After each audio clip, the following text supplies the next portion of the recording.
A hidden chamber, unusual wall scans, sealed spaces behind ancient stone. For years, archaeologists searching for Queen Nefertiti's lost tomb believed they were chasing a dead end. But new discoveries inside Egypt's Valley of the Kings are bringing the mystery back again. And some researchers now think one of the greatest royal burials in history could still be hidden behind walls that have already been studied for decades. The center of the mystery is the tomb of Tutankhamun, one of the most famous archaeological discoveries ever made. In 1922, British archaeologist Howard Carter uncovered the young pharaoh's nearly intact tomb, filled with gold, jewelry, statues, and more than 5,000 artifacts. But there was always something strange about the tomb itself. Compared to other royal tombs in the Valley of the Kings, Tutankhamun's burial chamber is unusually small and oddly designed. Some Egyptologists noticed that parts of the structure resemble layouts more commonly associated with royal women rather than pharaohs. That detail led to a controversial theory. What if Tutankhamun's tomb was never originally built for him? And what if another burial chamber still exists beyond its walls? The theory gained global attention after high-resolution radar scans detected anomalies behind the north and west walls of the tomb. Some scans appeared to reveal hidden voids or empty spaces that did not match the surrounding rock structure. For a moment, archaeologists thought they might be looking at sealed chambers, untouched for more than 3,000 years. And immediately, one name dominated the discussion: Nefertiti. Queen Nefertiti remains one of the most mysterious figures in ancient Egypt. She was the wife of Pharaoh Akhenaten and became one of the most recognizable royal figures in Egyptian history because of her famous sculpted bust discovered in 1912. But despite her importance, her burial place has never been definitively identified. That absence is extremely unusual. Many researchers expected a queen of her status to have an elaborate tomb somewhere in the Valley of the Kings or nearby royal burial grounds. Yet after decades of searching, no confirmed tomb belonging to Nefertiti has ever been found. This is why the radar discoveries caused such excitement. Some archaeologists propose that after Tutankhamun died unexpectedly at a young age, his burial may have been placed inside part of an already existing royal tomb, possibly one originally intended for Nefertiti herself. Certain wall paintings inside the chamber added even more speculation. Some experts believe traces beneath the plaster suggest hidden doorways or structural modifications sealed over long ago. Then, the story became even stranger. Additional scans produced mixed results. Some surveys supported the possibility of hidden spaces, while others failed to confirm clear chambers at all. Different radar systems produced conflicting interpretations, dividing archaeologists into competing camps. But despite the disagreement, interest in the theory never disappeared. And there is another reason the mystery remains alive. Only a relatively small portion of the Valley of the Kings has been fully explored using modern technology. Recent ground-penetrating radar surveys continue identifying underground anomalies, tunnels, and unexplained voids throughout the region. In other words, there may still be undiscovered chambers hidden beneath areas archaeologists thought they already understood. Some researchers now believe entire sections of royal burial complexes could remain sealed behind collapsed passages or intentionally hidden walls. If a chamber connected to Nefertiti were ever discovered intact, it would instantly become one of the biggest archaeological finds in modern history. A royal Egyptian tomb untouched for over 3 millennia could contain preserved inscriptions, ceremonial objects, jewelry, and historical records capable of changing what we know about one of ancient Egypt's most important dynasties. But archaeologists remain cautious. Physically drilling into or opening hidden sections inside Tutankhamun's tomb carries enormous risk. The paintings and structures are fragile, and even small mistakes could permanently damage irreplaceable artifacts. For now, scientists continue relying on non-invasive scans, thermal imaging, and underground mapping technologies to search for answers. And despite years of investigation, the mystery still refuses to disappear. Because somewhere beneath the Valley of the Kings, archaeologists may still be searching for the most famous missing tomb in ancient Egypt. Now picture a tomb locked for 1,400 years, and then, suddenly, poof, it's opened. What could be inside? An ancient curse or exciting discoveries? Maybe the former, since a giant stone owl is guarding the entrance with the owl's beak clamping down on a human face like it's swallowing a soul. Now, it's not just a picture this situation. The discovery probably happened like this. The archaeologists were at a place called San Pablo Huitzo in southern Mexico. At one point, they stumbled upon something that resembled an entrance. Ooh, where did it lead? They just had to figure it out. By that entrance, there was a large carved owl. Soon the researchers realized that it wasn't just decoration. The beak of the bird was open, and inside, there was the painted face of a man. Most likely, it was an important leader. For the people inhabiting that region, owls were linked to demise and power. So, it was like either the owl was guarding the spirit of the person buried there, or was it holding it captive? Was it even wise to sneak into that mysterious place? Well, the scientists' thirst for answers was more powerful than any fear. So they entered and found themselves inside a tomb. It was made up of two main parts, a front room, kind of like an entrance hall, and a deeper burial room. There was a doorway between these two rooms. It was covered in carvings. At the top, there was a stone beam with special symbols on it. Those symbols worked like names based on a person's birth date. On each side of the doorway, there were carvings of a man and a woman wearing detailed headdresses. The researchers thought they could have been placed there like guards, watching over the tomb. The walls were still painted in bright colors – white, green, red, and blue. It was an astonishing view, and the paintings actually told a story, showing a funeral procession. People were carrying bags of something called copal, which is basically a tree resin. The locals, called Zapotecs, burned it like incense during ceremonies, kind of like how people today often light candles or incense during special rituals. Besides, the archaeologists found carved symbols that work like a calendar. A bit later, the researchers found out that the tomb was about 1,400 years old. It came from the Zapotec civilization, and what made it so special was how well everything inside was still preserved. It was like opening a time capsule that hadn't been touched for over 1,000 years. Interestingly, they didn't just randomly find it.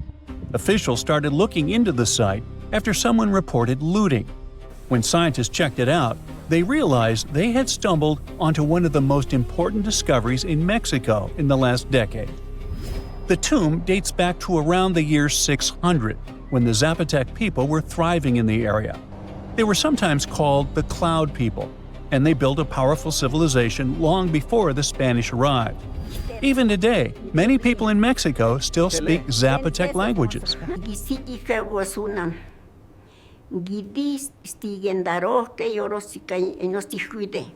Right now, experts from the National Institute of Anthropology and History are working carefully to protect the tomb and study everything inside. They're looking at things like pottery, symbols, and even a few human bones they found there.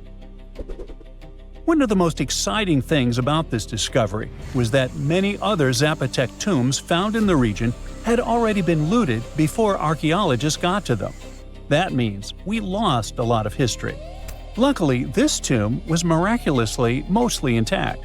Now scientists are focusing on protecting the tomb. They're carefully controlling the air and humidity inside because even small changes can damage it, documenting the artwork, and studying the carvings and symbols. But ancient tombs aren't always hidden deep underground, like in adventure movies. Sometimes you can find them right under a busy city. In 2023, archaeologists made a bizarre discovery on the edge of Chapultepec Park in Mexico City. They found a group of graves that are about 3,500 years old, older than most ancient pyramids in Mexico. There were 10 tombs shaped a bit like upside-down bottles or bells, wide at the bottom and narrower at the top. About half of them had human remains inside, 4 women and 1 man, mostly young adults. These people likely lived in a large village in the area during the early and middle pre-classic periods. That's long before the Aztecs ever existed. One of the archaeologists explained that people had been living in that whole area before a volcano had changed everything. That volcano is the Chile volcano, and when it erupted, it basically buried parts of the landscape under lava. Because of that, the ground where those tombs were stayed sealed and untouched for over 3,000 years. The Chile volcano is what's called an ash cone volcano. Basically, it looks like a classic volcano shape anyone would draw, round at the bottom and rising into a cone. It's about 1,000 feet tall with pretty steep sides, like walking up a hill that tilts about 30 to 40 degrees, which is definitely not an easy climb. Scientists believe Chile erupted sometime between 245 and 315 CE, based on radiocarbon dating. When it blew, it wasn't a small event. It completely changed the landscape. Lava spread out and formed what we now call the Pedregal de San Angel lava fields, covering a huge area south of modern-day Mexico City. Imagine a thick, slow-moving wave of molten rock turning everything in its path into solid stone. One of the biggest victims of this eruption was Cuicuilco, which was once a major and advanced city in Mesoamerica. The lava literally buried it, freezing it in time under layers of rock. After that, the people who lived there had to leave and spread out to other regions. On the bright side, this movement of people, kind of like a forced migration, helped spread their culture across central Mexico. It may even have influenced the development of nearby cities, like Teotihuacan. Sometime later, it became one of the most powerful urban centers in the region. But this story has a twist. Not all scientists agree on the timing.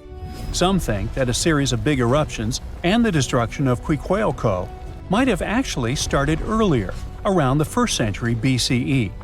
So, depending on which history you look at, this disaster either happened a bit later in Roman times or even earlier, back when ancient civilizations in Mexico were still developing. Either way, it was a catastrophic event that reshaped both the land and the lives of the people living there. But let's get back to the tombs. They aren't huge. Most are about 3 to 6.5 feet wide and up to 5 feet tall. Picture something about the size of a small closet or a big storage bin you could crouch inside. Archaeologists call them bell tombs because of that rounded bottle-like shape. This style isn't unique to just one place. We've found similar tombs across different parts of Mexico. It means people must have shared their ideas, like trends spreading between regions today. Another curious thing is that this wasn't a one-time burial site. The team found later burials too, which means people kept coming back to that spot for generations. It was a place that remained important to a community for hundreds of years.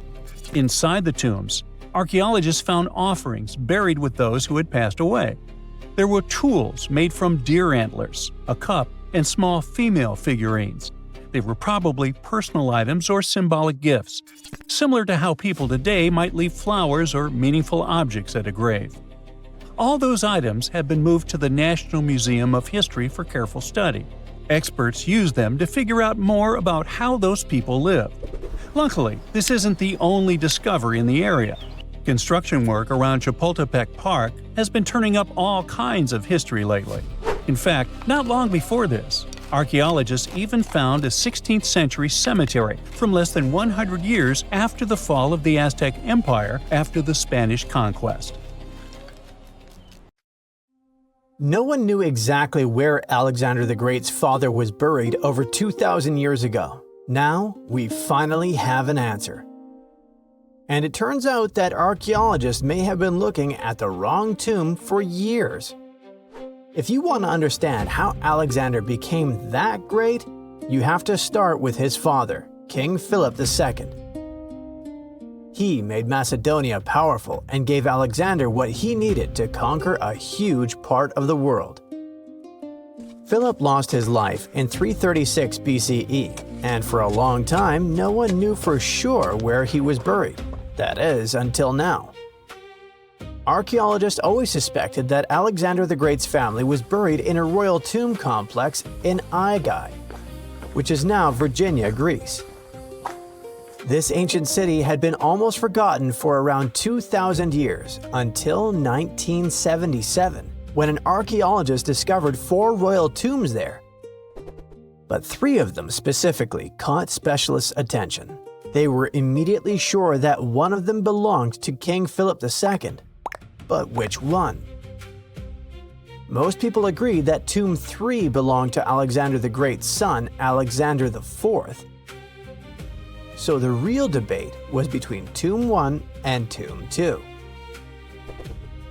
For a long time, most experts believed Philip was buried in Tomb 2, but there was one big problem. Philip walked with a limp. And some studies suggest that whoever was buried in Tomb 2 did not have any clear injury to his leg. That leaves us with Tomb 1. But Tomb 1 had another problem. It was kind of meh. It was small, poorly built, and didn't have a marble sarcophagus. The other 2 tombs were bigger and much more impressive. So why would a powerful king be buried in the least impressive tomb? Experts actually have a good explanation for that. They say Philip II's tomb would have probably been simple and relatively poor, because Alexander was low on money at the time. He was getting ready to invade Asia, and that took a lot of resources. But before we call Tomb 1 the winner, researchers had to prove it. So, a team of archaeologists used imaging and scientific analysis techniques, including X-rays, CT scans, and radiocarbon dating, and compared the data with what we know about King Philip's life.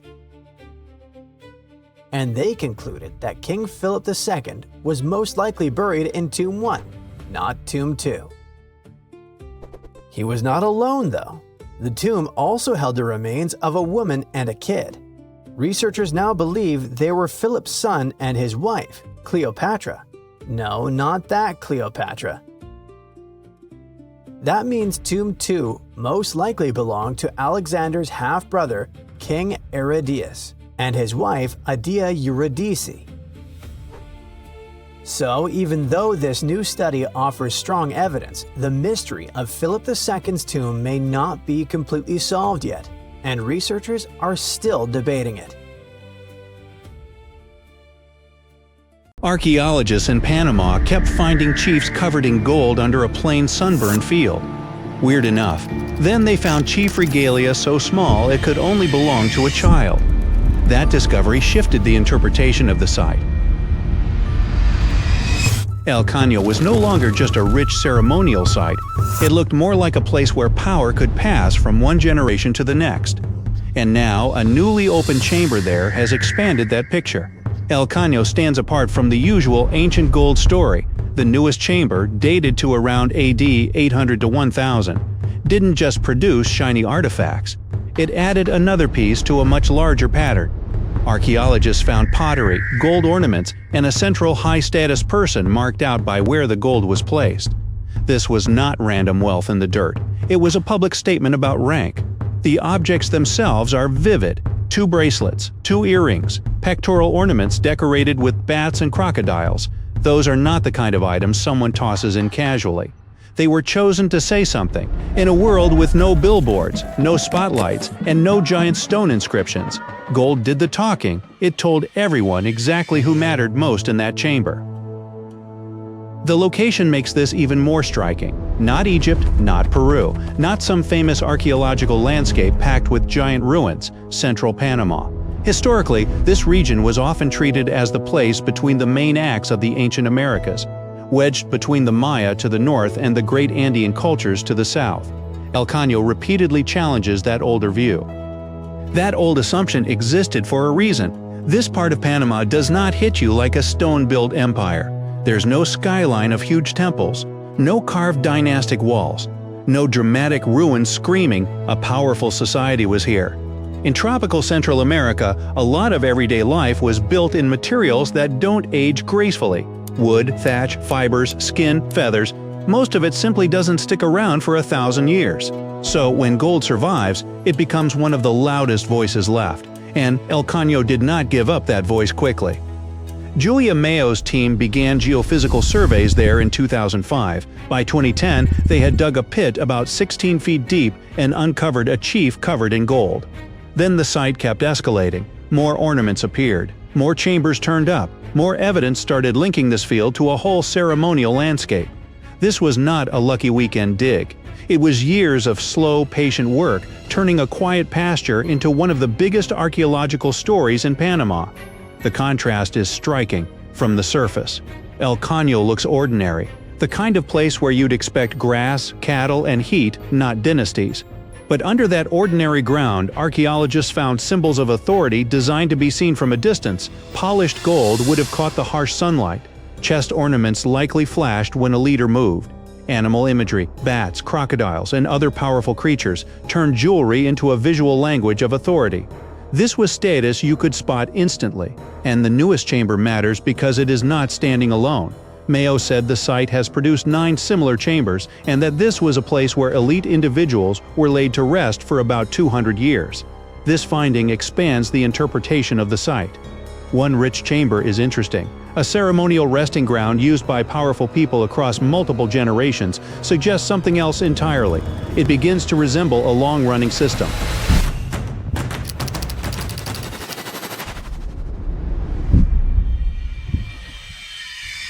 You can see that system even more clearly in another major El Caño find from 2024. Archaeologists uncovered the shared chamber of an important Cocle lord buried around 750 to 800 CE. Inside were gold ornaments, ceramic objects, bells, skirts, and a set of flutes. The team dubbed him the Lord of the Flutes, which sounds almost legendary until you remember this is not a myth. It's a real person from a real ceremonial tradition found in the same site. The scale grows even larger around that burial. Researchers found many other individuals placed in the same setting. Reports said the total could reach more than 30 people. At that point, you are no longer looking at one important person with a collection of objects. You are looking at an event, a choreographed display, a message to everyone watching that this leader stood at the center of a much bigger social order. This interpretation is supported by research. A 2020 study of El Caño's multiple chambers found the same basic pattern again and again. One highest status individual in each other, people arranged around that central figure, and a strong sense that the whole composition represented social order. The authors also concluded that some of these final ceremonies involved very harsh ritual practices. The layout itself was part of the performance of power. Now go back to the child-sized regalia, because that might be the strangest clue of all. One of Mayo's earlier breakthroughs came when she realized a set of tiny gold objects was too small for an adult. They appear to have belonged to a baby adorned like a chief. Later, the team found gold arm cuffs on the skeleton of a 12-year-old boy. Both finds point in the same direction. Status here may not have been something a person earned late in life. It may have started at birth. That implication is significant. If rank passed from father to son, then El Caño was not showing us a few isolated leaders. It was revealing a hereditary power system. That means established families, succession, and rules strong enough for an entire community to recognize them. Gold-working specialists had to exist, ceremonial knowledge had to be preserved, labor had to be organized. These were not loose little villages improvising everything as they went. This was structure. It also explains why El Caño feels bigger than a treasure story. Gold draws attention first. The real subject is political sophistication. The objects are only useful because of what they reveal: hierarchy, ceremony, inherited authority, and a leadership class that could stage power in a way everyone understood. Gold is what catches your eye first. The social system is what keeps the site interesting once the shine wears off. There is another reason El Caño matters so much. Less than 2 miles away sits Caño, the older Panamanian site that had long provided the main evidence for this gold-rich tradition. For years, Caño was the big reference point. Then El Caño started turning up its own chiefs, its own ornaments, its own ceremonial patterns. Suddenly, this was not one isolated hotspot. It was a broader cultural world, hiding in plain sight across the same landscape. Once you imagine that world, El Caño becomes incredibly visual. No giant stone monuments. Fine, the ceremony can still feel huge. Flutes playing, bells moving, gold breastplates flashing, beads sewn into clothing, animal symbols broadcasting lineage and rank. One early chief found at El Caño wore gold breastplates, arm cuffs, a bracelet of bells, a belt of hollow gold beads, and more than 2,000 tiny gold spheres arranged as if sewn onto a sash. That is not subtle fashion. That is ceremonial theater. Imagine one of these final ceremonies. A leader is placed at the center, gold catches the light. Music carries across the field. Companions are arranged with strict meaning. Everyone present can read the scene without a single written word. This person held the highest place. These families mattered. This order continues even now. The point was not private grief. The point was public memory and public hierarchy. That is why El Caño changes the history of Panama in a very specific way. It does not just add one more archaeological attraction to the map, it shows that central Panama had its own powerful chiefs, its own ceremonial specialists, its own symbols of rank, and probably its own dynastic lines. This region was not just absorbing importance from bigger neighbors, it was generating its own, and the site is still making that point clearer. El Caño has already revealed multiple elite chambers across years of excavation, and each new one expands the story. So the key discovery here is not a bracelet, or an earring, or even a chamber filled with gold. It is the realization that an ordinary Panamanian field was hiding a cemetery of rulers and clues to a forgotten power system that had been there the whole time, just waiting for someone to look deeper. Once upon a time, I searched through the jungle, following a map poorly drawn on a piece of cloth. After days of walking, I reached an ancient Mayan temple. As soon as I stepped in, a strange noise echoed. I turned to leave, but suddenly the floor cracked beneath my feet. I fell into a 1,600-year-old tomb. Finally, I got lucky. That day, I walked out with shiny jades, carved seashells, a creepy afterlife mask, and a curse that's been haunting me ever since. Well, okay, maybe it didn't happen exactly like that. Or maybe it didn't happen to me. Sadly, real-life archaeology is not like Indiana Jones movies. However, the findings can be as exciting and important, especially in Belize, where archaeologists just found the first identifiable ruler's tomb in the lost Mayan city of Caracol after 40 years of digging. A team of archaeologists finally unsealed a hidden chamber, buried deep beneath a structure they'd already studied. And inside that tomb, which is indeed around 1,600 years old, was Tikab Shak, the first known king of Caracol. His name is commonly interpreted as Tree Branch Rain Deity, which is poetic and incredibly awesome. King Shak was believed to be a Mayan deity in control of rain, thunder, and lightning. According to folklore, he used axes to strike rain-bearing snakes in the sky to make the rain fall. The buried king is considered to be the dynasty founder. The royal dynasty he founded lasted more than 460 years. And judging by what was buried with him, we can assume that King Shak was greatly celebrated. His tomb had jade beads, carved bones, seashell jewelry, and ritual pottery vessels. One of those vessels shows Ekchua, the Maya deity of trade, receiving offerings. Others showed bound prisoners. Archaeologists could tell they had found some high royalty when they noticed a considerable presence of red cinnabar in the tomb, a rare and expensive material from the Mayan world. Then there's a jade mosaic mask, pieced together like a puzzle to cover the king's face in brilliant green. Jade wasn't used just because it was shiny. It was sacred and symbolically associated with life and demise. Polished jade glistens like it's been dipped in water, cool at first, but quickly warming in your hand. To the ancient Maya, this lifelike quality made jade a living, breathing substance. And for this reason, it possessed high religious and spiritual importance. The Maya associated it with the breath of life, with royalty, and with eternity. Covering someone's face in jade showed just how high-ranking that person was. King Shak's mask has yet to be examined properly, but another famous mask of King Pakal was made of over 346 green jade stone fragments. That's a lot of painstaking work.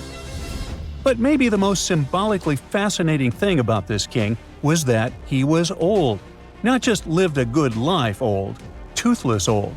To us, that means he didn't clean his teeth properly, because no, you don't usually lose teeth just from getting old, as long as you maintain good oral hygiene and dental care. On the other hand, according to Maya legends, toothless elders were believed to have spiritual powers. Rulers and shamans mediated between realms, and aged or underworld deities were often shown as toothless in art. Now, speaking of realms, Mayan cosmology divided the universe into 3 layers. The upper world was where the deities lived. The middle world was where humans lived. It was carried on the back of a giant turtle or caiman, and surrounded by a primordial sea.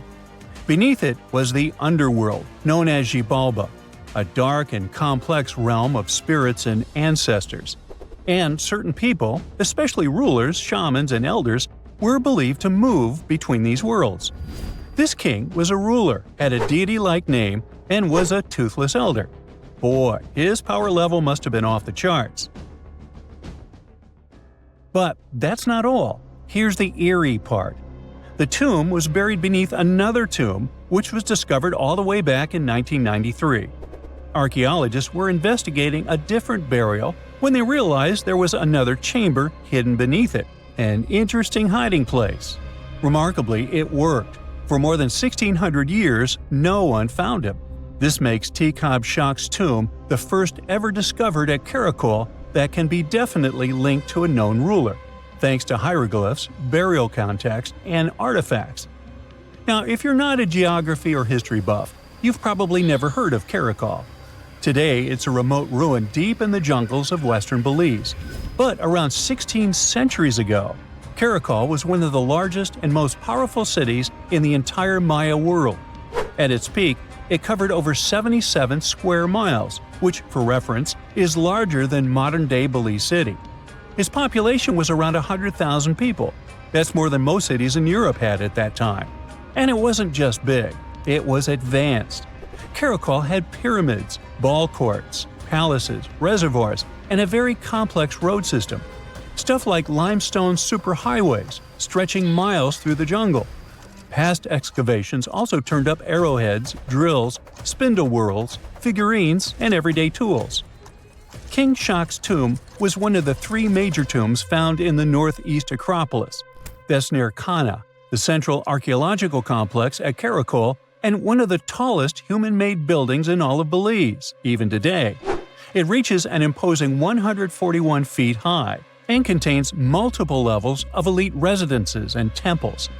But even with that size, finding tombs isn't easy at all. Most have already been looted. We don't know what else can be hidden there, and in some places, it's too risky to dig up without causing damage. That's why it took researchers decades to finally find something untouched. However, they were able to report over 850 burials and 175 tombs at Caracol over their 4-decade-long project. One of the earliest tombs, dating to around 350 CE, was a cremation burial containing ritual artifacts such as obsidian blades, atlatl spear points, and ceramic styles associated with central Mexico. So, if you're an archaeologist, this city seems to be an old historical gold mine. And old historical gold mines often come with warnings. For one thing, it's keep out, the ceiling might fall on you. Besides, even though scientists are excited about this discovery, if the king can really walk between realms, he's probably annoyed by all this. So what happens now that the king's eternal rest has been disturbed? Well, by opening and stepping into the tomb of Tekhab Shak, archaeologists basically stepped into a sealed sacred place. Maya tombs weren't just holes in the ground with a fancy coffin. They were sealed like cosmic vaults, locked up with stone, soil, and sometimes elaborate closing rituals. The goal was to mark the end of their use and protect what was inside.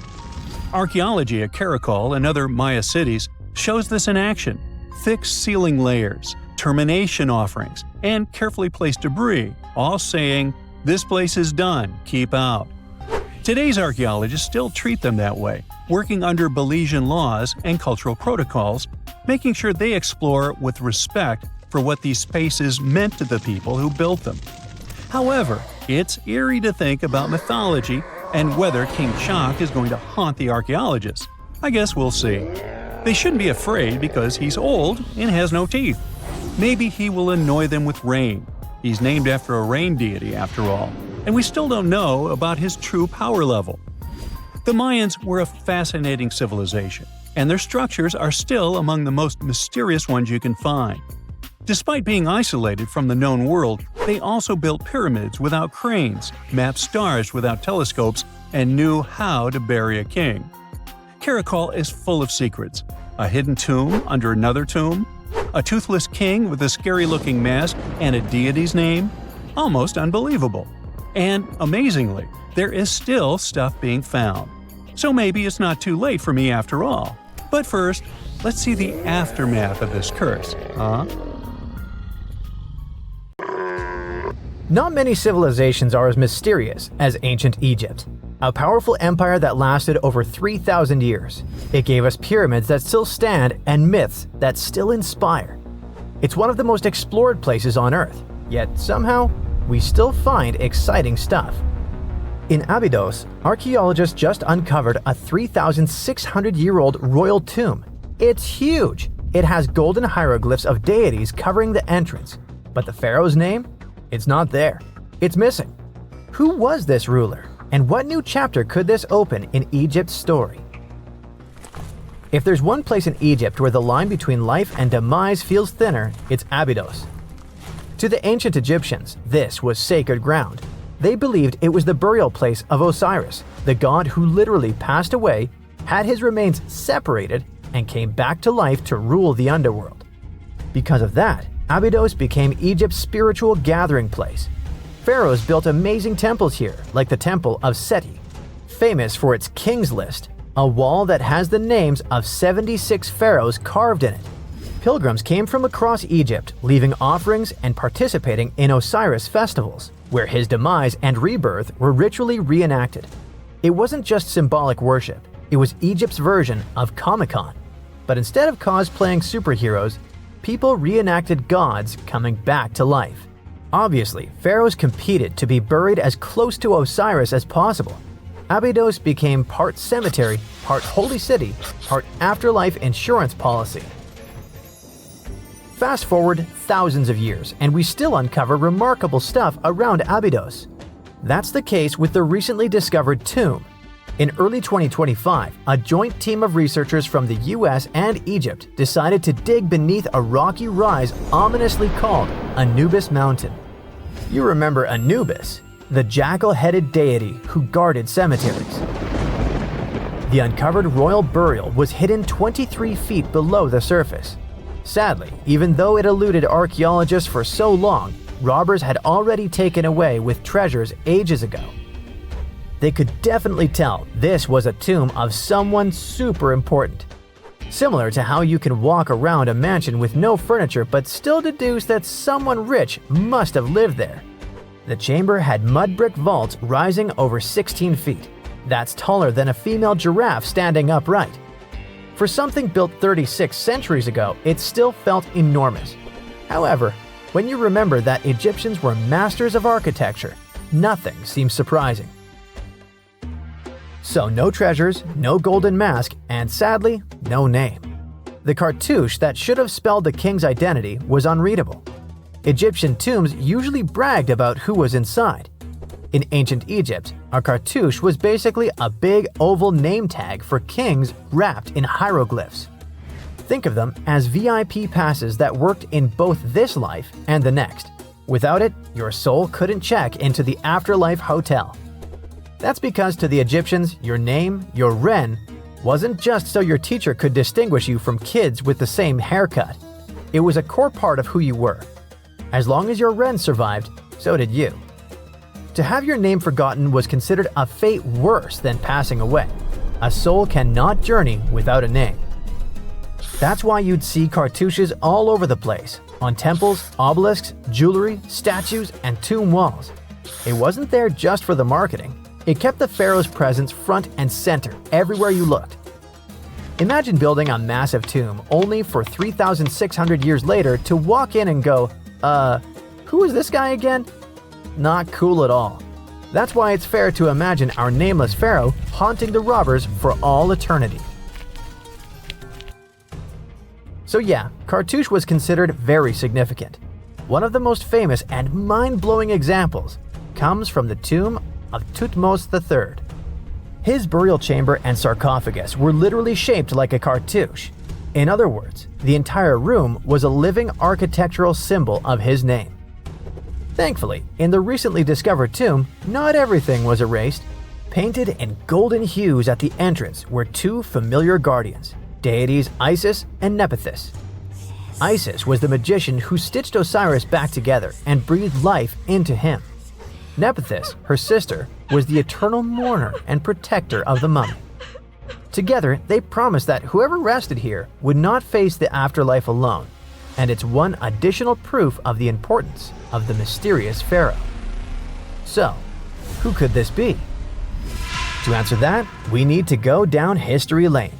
This tomb dates back to Egypt's messy chapter called the Second Intermediate Period. Instead of one ruler in charge, the country had many rival kingdoms, each with its own little power base, like a real-life Egyptian version of Game of Thrones. And right in the middle of that chaos was Abydos.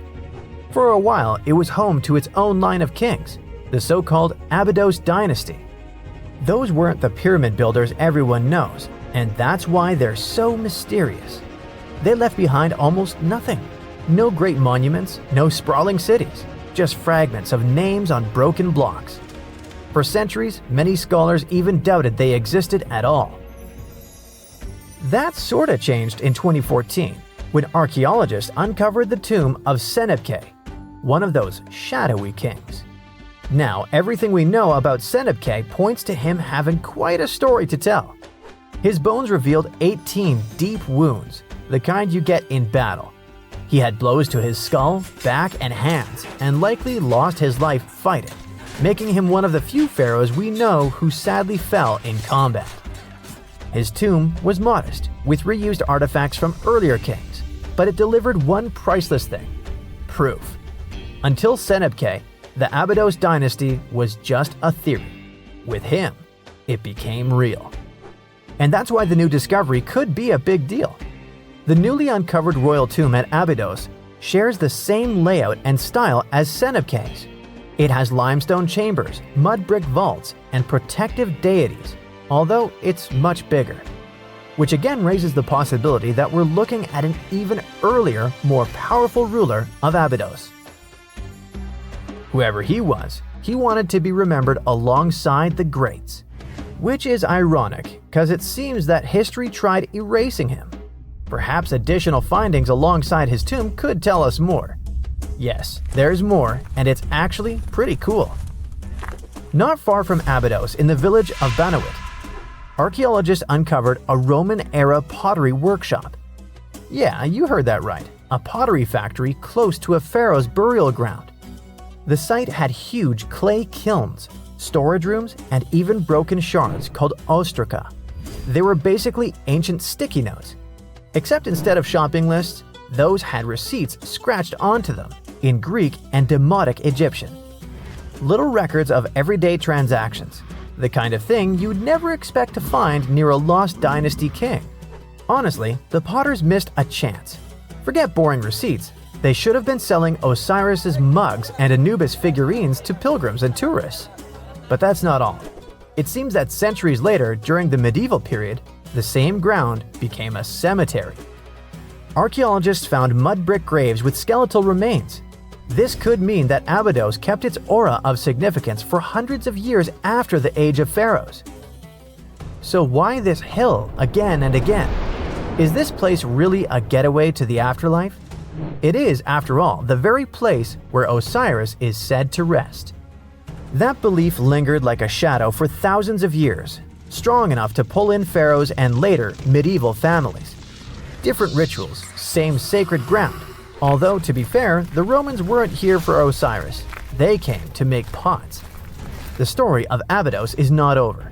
The excavations will continue, and who knows what else could be discovered in the future. Today, archaeologists are armed with tools that are basically X-ray glasses for the desert.